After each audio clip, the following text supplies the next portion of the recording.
I thought my judges lost a bet, to be honest with you, when they said, Tim, we're going to have you take over as the chief of probation, but by the way, we're going to institute all of these philosophical changes. By the way, there is no book for that.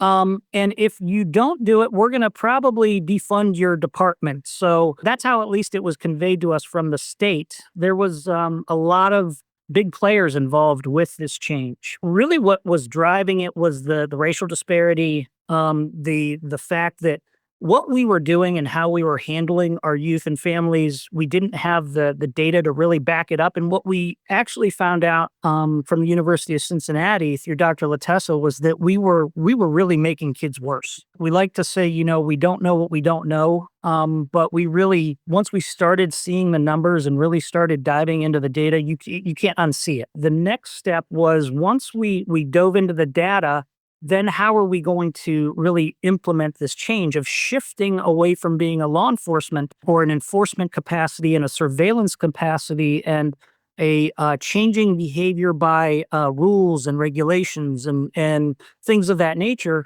And now what? Right? Well, we want you to be more like coaches. Well, okay. I've coached a sport. That's one thing, but how do you coach somebody to find the best version of themselves? They didn't really have an answer for that. And so we really had to think outside the box of really trying to do that and create that. History will judge us on it. I think we're doing a good job. At least we now have the data to be able to say that going from 500 kids on probation to averaging 60 kids on probation is kind of good, depending upon, again, who you speak to, because, again, this isn't always a very popular topic. I can tell you I've had very, very spirited debates with my law enforcement partners as to them starting off with, Tim, what are you doing? How could you do this? And it's going to be the end of the world. But again, if I were to show you looking outside my window, the buildings are not on fire and we don't have zombies walking the streets. So we're not perfect, but we're kind of okay. The biggest philosophy was, how do you take probation officers and teach them how to be better life coaches?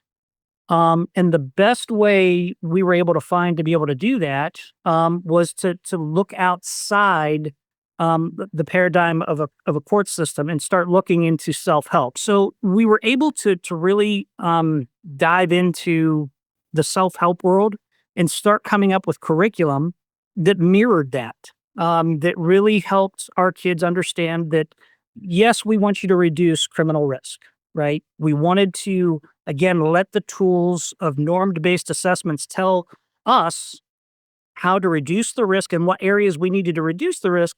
But with the coaching, we wanted to take it a step further and get the kids thinking further down the road.